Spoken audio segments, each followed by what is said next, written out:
Hey, Galilee, Pastor Roan here, coming to welcome you and introduce you to our Building for the Future campaign. I'm excited about what the Lord is about to do. Join us as we take this great step of faith.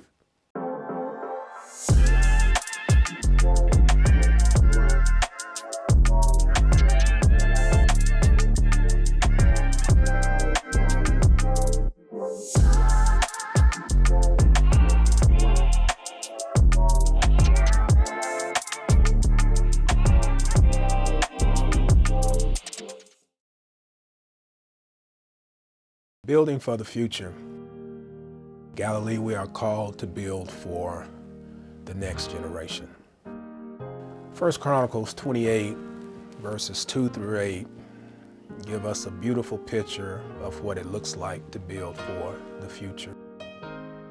King David, who is now much older in his years, only has a few days left before the Lord will call him home. It has been David's desire to build the Lord a house, a permanent house, and not a temporary dwelling.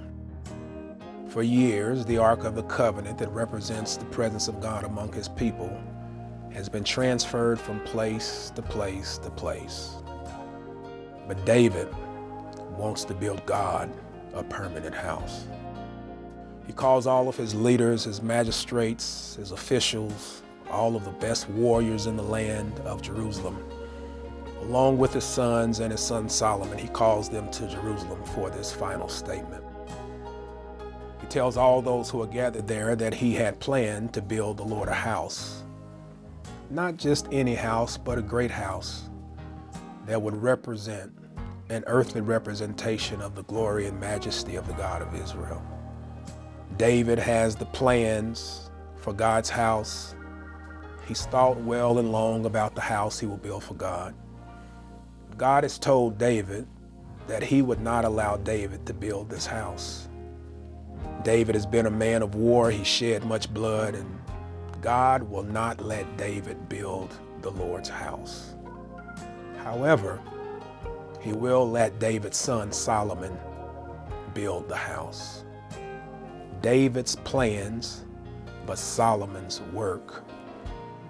Calls the people together, presents this plan of God to the people and to Solomon, and charges them with these final words: that they would be obedient and committed to God, that they might go in and, watch this, possess this good land and leave it for the generation that is coming after you.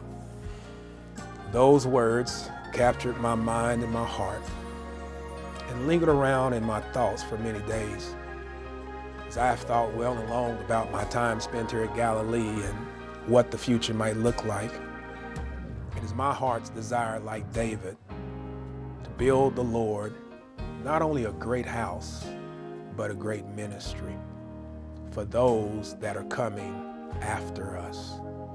They might have an opportunity to advance the Lord's church and the Lord's kingdom well into the ages yet to come, long after we are gone.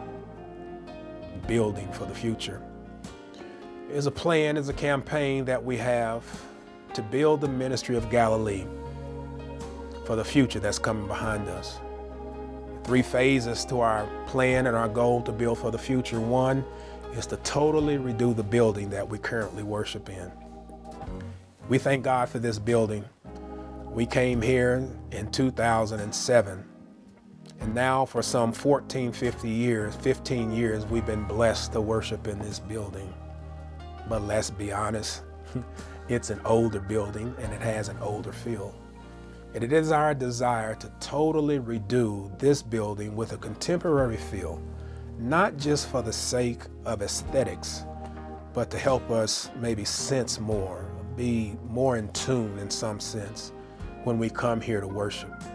For that generation that's coming behind us, we want to leave the building itself much better than it was than when we got it. The second phase of our plan of building for the future is to prayerfully trust and ask God to help us look down the road as best as we can. We don't have a crystal ball. We don't have a Ouija board we can consult about what the future of the church is going to look like. We do know Jesus himself said, "Upon this rock I build my church, and the very gates of hell shall not prevail against it." We do know that the culture is changing, the culture and the world is becoming more sinful, yet I believe that the church is the answer for whatever time, whatever age, whatever epoch would assail the church. The second part of our plan is to assess as best we can, what does the future of the church look like? What will the times look like? What will this area in which our church resides, what will it look like? What are church pundits and those who study church life, what are they saying about the future of the church? I believe we have a responsibility to do our due diligence to try to assess as best we can, to the extent we can, prayerfully, what does the church look like in the next 10, 15, or 20 years?